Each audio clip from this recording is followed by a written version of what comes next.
अस्सलामु अलैकुम वरहमतुल्लाहि वबरकातुह। उम्मीद है कि आप तमाम अल्लाह के फ़ज़ल व करम से बखैरियत व आफ़ियत होंगे। बहुत ही प्रसन्नता की बात है, खुशी की बात है कि हम एक बहुत बड़े जमहूरी मुल्क में रह रहे हैं। सरकार बदल सकती है, मगर जमहूरियत की जो बात है वो इंशाअल्लाह हमेशा क़ायम रहेगी। हमारे मुल्क में डिक्टेटरशिप आ ही नहीं सकती, और ये वो मुल्क है जहाँ मुख्तलिफ़ मज़हबों, मुख्तलिफ़ ज़बानों और मुख्तलिफ़ तहज़ीब व तमद्दुन के लोग रहते हैं, जिनमें अल्हम्दुलिल्लाह सोचने, समझने और ठीक तरह से चीज़ों को अपनाने की सकत है। हम खुश नसीब हैं। ये नज़र दौड़ाइए दुनिया के हालात पर क्या हो रहे हैं। हमारा मुल्क है, यहाँ ओमिशंस एंड कमीशंस हो सकते हैं। मैं ये नहीं कहता कि गलत बात हो ही नहीं रही है, मगर हम कंपेयर करते हैं दुनिया के किसी और मुल्क से। हमारे मुल्क को हमें खुश होना चाहिए, अल्लाह का शुक्र अदा करना चाहिए कि उसने हमें हिंदुस्तानी बनाया है। सारे जहाँ से अच्छा हिंदुस्तान हमारा, हम बुलबुलें ही इसकी, ये गुलसिता हमारा। मज़हब नहीं सिखाता आपस में बैर रखना, हिंदी है हम वतन है हिंदुस्तान हमारा। इक़बाल ने यूँ ही नहीं कहा था, ये सच्ची बात है। आज भी उनका गीत सारे जहाँ से अच्छा हर जगह गूंज रहा है। वाकई मैं फिर दोहराता हूँ, हमें हिंदुस्तानी होने पर गर्व होना चाहिए, फ़ख्र होना चाहिए। अब जानते हैं कि हमारे मुल्क में 5 सूबों में इंतखाबात होने वाले हैं। इंतखाबात के समाचार भी जो हमें रोज़ मौसूल होते हैं मुख्तलिफ़ अखबारों से, बहुत ही इंटरेस्टिंग होते हैं, रोचक होते हैं। आप भी इस फ़िज़ा से ज़रूर मसरूर होते होंगे, मैं यही समझता हूँ। अब देखिए, मग़रिबी बंगाल की तरफ हम नज़र दौड़ाते हैं तो मालूम होता है कि वहाँ ममता बनर्जी की पार्टी और बीजेपी पार्टी के दरमियान ज़बरदस्त मुकाबला है। जीत किसकी होगी, ये बहुत बड़ा सवाल है जो आए दिन व्हाट्सएप मैसेजेस में किया जाता है। मगर ममता बनर्जी की पार्टी तृणमूल कांग्रेस की जीत ही होगी कहने वालों की तादाद बहुत ज़्यादा है। मगर एक तबका ऐसा भी है जो ये समझता है कि बीजेपी की भी जीत कई जगहों पर हो सकती है। अल्लाह बेहतर जानता है, मगर उम्मीद की जा सकती है कि तृणमूल कांग्रेस जो कि गरीबों के लिए काम करना चाहती है, ये मुखलिस लीडर हैं, 2 मरतबे जीत कर वेस्ट बंगाल में हुकूमत कर रही हैं, और वो दौलत की भूखी नहीं है। रिश्वत के सिलसिले में उनके ख़िलाफ़ कोई अब तक एलिगेशन नहीं है। तो हम भी ये आरज़ू करते हैं कि एक अच्छी पार्टी जो उनकी समझा जाती है उसकी जीत हो। और एक बात भी है, यहाँ बीजेपी तो मरकज़ में है, क्या उसकी जीत नहीं हो सकती? कई जगहों पर उसकी जीत भी हो सकती है। वो मुखालिफ पार्टी बनकर भी मग़रिबी बंगाल में उभर सकती है। हम उनसे ये निवेदन करते हैं, ये रिक्वेस्ट करते हैं, आजिज़ाना अपील करते हैं कि वो जो भी उनकी पोजीशन होती है इंतखाबात के बाद, तो ईमानदारी से काम लें, तमाम लोगों को एक होने पर जोर दें। लोगों को तक़सीम करने का जो जज्बा है बीजेपी में, اسے دور کریں۔ اگر اس طرح کے کام ہوتے ہیں تو وہ لوگ بھی جو آج بی جے پی کی مخالفت کر رہے ہیں آئندہ ہونے والے انتخابات میں بی جے پی کی تائید کریں گے۔ ہندوستان میں رہنے والے کسی طبقے کو کسی ایک پارٹی سے نہ کوئی زیادہ دلچسپی ہے اور نہ کوئی مخالفت ہے۔ بی جے پی کو نہیں چاہنے والوں کی تعداد ان لوگوں میں ہے جو ہندوستان میں تمام لوگوں کو ایک بن کر زندگی بسر کرنے کے سلسلے میں سوچتے ہیں، مگر ان کی سمجھ میں یہ بات آ گئی کہ بی جے پی بھی یہ کام کرنے والی ہے یا کرنے کا وعدہ کرتی ہے، وہ بھی لوگوں کو تقسیم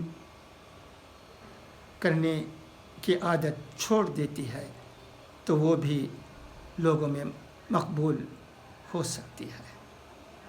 اب مغربی بنگال میں کیا ہو رہا ہے، آئیے دیکھتے ہیں۔ آج کی خبر بہت روچک ہے راشٹریہ سہارا کا، جسے میں آپ کی جانکاری کے لیے پڑھ دیتا ہوں۔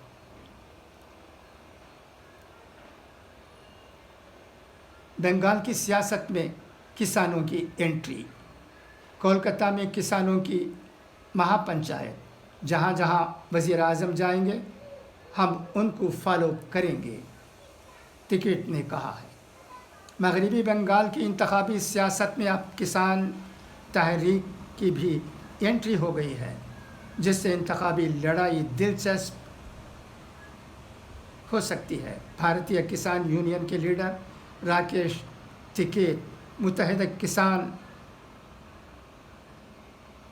مورچہ کے لیڈر یوگیندر یادو ہفتے کو ہی بنگال پہنچ چکے تھے۔ آج کولکتہ کے بھوانی پورہ اور نندی گرام میں کسانوں کی مہا پنچایت ہوئی، جس میں کسان لیڈروں کے ساتھ سماجی کارکنان بھی شریک ہوئے۔ مہا پنچایت میں لوگوں سے خطاب کرتے ہوئے ٹکیٹ نے کہا کہ آپ بی جے پی کو ووٹ مت دیجیے، بھلے ہی کسی اور پارٹی کو دے دیجیے۔ ہم یہاں انقلابیوں کی سرزمین سے اپنی لڑائی آگے بڑھانے آئے ہیں۔ جب تک زرعی قوانین واپس نہیں ہوں گے تب تک گھر واپسی نہیں۔ انہوں نے کہا کہ مرکزی سرکار کی پوری ٹیم دہلی چھوڑ کر بنگال میں انتخابی مہم چلانے میں مصروف ہے، اسی لیے ہمارے سارے لیڈر بھی یہاں پہنچ گئے ہیں۔ سرکار کسانوں سے بات نہیں کر رہی ہے۔ ہم تحریک کو مزید 8 مہینے چلانے کے لیے تیار ہیں۔ راکیش ٹکیت نے یہ بھی کہا کہ جہاں جہاں وزیر اعظم نریندر مودی جی جائیں گے ہم ان کو فالو کریں گے۔ ٹکیت نے کہا کہ 5 اپریل کو مغربی بنگال میں ٹریکٹر ریلی نکالیں گے۔ خبر یہ بھی ہے کہ راکیش ٹکیت اتوار کو سنگور اور آسنسول میں بھی کسان پنچایت کریں گے۔ اس دوران متحدہ کسان مورچہ نے ایک پریس کانفرنس میں کہا ہے کہ ہم بنگال کے کسانوں سے اپیل کرتے ہیں کہ وہ بی جے پی کا بائیکاٹ کریں اور اسے ووٹ نہ دیں۔ الیکشن میں شکست فاش کے بعد بی جے پی سرکار کو زرعی قوانین کو واپس لینا ہی پڑے گا۔ مورچے کے لیڈر یوگیندر یادو نے کہا کہ ہم کسی پارٹی کی حمایت نہیں کر رہے ہیں اور نہ ہی لوگوں سے کسی خاص پارٹی کو ووٹ دینے کے لیے کہہ رہے ہیں۔ یہ بھی بہت انٹرسٹنگ بات ہے جو کسانوں کی طرف سے ہو رہی ہے۔ کسان نہ صرف بات کر رہے ہیں بلکہ عملی طور پر مغربی بنگال پہنچ کر وہاں اپنے حقوق پانے کے لیے جو صحیح کرنے کی ضرورت ہے وہ کر رہے ہیں۔ کیا یہ انٹرسٹنگ نہیں ہے؟ تمل ناڈو میں کیا ہوگا، یہ بھی سوچنے کی بات ہے۔ ڈی ایم کے اور اے ڈی ایم کے 2 مضبوط پارٹیاں ہیں یہاں، دونوں دراوڑ پارٹیاں ہیں، ان کی اہمیت لوگوں میں ہے، مگر اس بار امید کی جاتی ہے کہ ڈی ایم کے उम्मीदवारों की जीत होगी और डीएमके हुकूमत बनाएगी और डीएमके पार्टी के सदर मुका स्टालिन इंशाअल्लाहुल अज़ीज़ तमिलनाडु के चीफ मिनिस्टर बनेंगे, ऐसा ही लगता है। यहाँ तो फ़िरक़ा परस्ती की कोई बात नहीं। फ़िरक़ा परस्त अनासर हज़ार कोशिश करें वो तमिलनाडु में कामयाब नहीं हो सकते, क्योंकि इस वक्त मैं सिर्फ ये कहना चाहता हूँ कि ये ईवेरा की ज़मीन है, ये अन्नादुरई की ज़मीन है, ये करुणानिधि की ज़मीन है। यहाँ इन लीडरों ने लोगों में अमन अमान के लिए जो क़ुरबानियाँ दी हैं, जो कोशिशें की हैं, वो सबको यहाँ है। लिहाजा यहाँ फ़िरक़ा परस्ती पनप नहीं सकती, सर उठा नहीं सकती, चाहे वो फ़िरक़ा परस्ती ओवैसी जैसे फ़िरक़ा परस्त की हों या बीजेपी के किसी लीडर की। ये यहाँ उनका काम चल नहीं सकता, उनकी दाल गलेगी नहीं। फ़िरक़ा परस्तों की यहाँ हार होगी। फ़िरक़ा परस्त किसी भी मज़हब से ताल्लुक़ रखते हों, वो फ़िरक़ा परस्त ही होते हैं। अब देखिए तमिलनाडु में ओवैसी की एंट्री हुई है, क्या उनकी जीत होगी?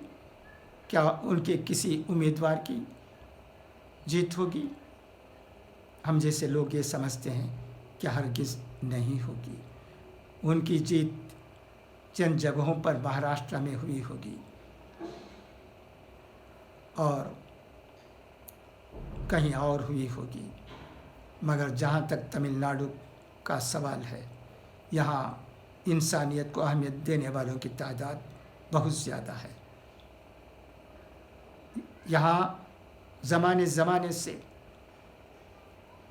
इस्लाम और यहाँ रहने वाले लोग एक साथ रहे हैं। ये एक लोगों को समझने वाले हैं, एक लोगों की इज़्ज़त करने वाले हैं। किसी मज़हब पर कोई यहाँ कीचड़ नहीं उछालता है। तो फ़िरक़ा परस्ती के लिए इंशाअल्लाह आगे भी तमिलनाडु में कोई जगह नहीं रहेगी। और कई बातें हैं जिनको मैं आपके सामने रखना चाहता था आज मेरे इस वीडियो में, मगर बहुत कुछ कह चुका हूँ और ये वीडियो लंबी होती जा रही है। इंशाअल्लाह कई और बातों को मैं आपके सामने इंशाअल्लाहुल अज़ीज़ कहूँगा।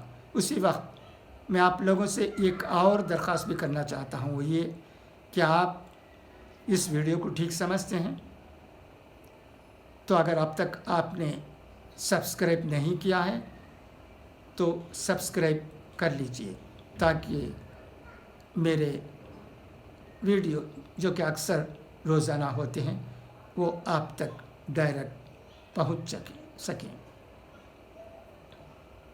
मैं कभी इस तरह की अपील नहीं करता, अब करता हूं, इसलिए कि इंतखाबात के दौरान मेरी बातें आप तक पहुंचें और आपकी बातें भी मुझ तक पहुंचें। आप भी कुछ कहने की कोशिश कीजिए वीडियो में नीचे जाकर कमेंट्स की जगह, ताकि अगर मुझसे गलती हुई है तो मैं उसे सुधार लूँ। और कोई मशवरा देना चाहते हैं तो भी दे सकते हैं, मैं उन पर भी चंद बातें कहने की कोशिश करूँगा। बस आज के लिए इतना ही। अब आपका ये भाई वी एम खलीलुर रहमान इजाज़त चाहता है। फिर इंशाअल्लाह कल मुलाकात होगी। खुदा हाफिज़।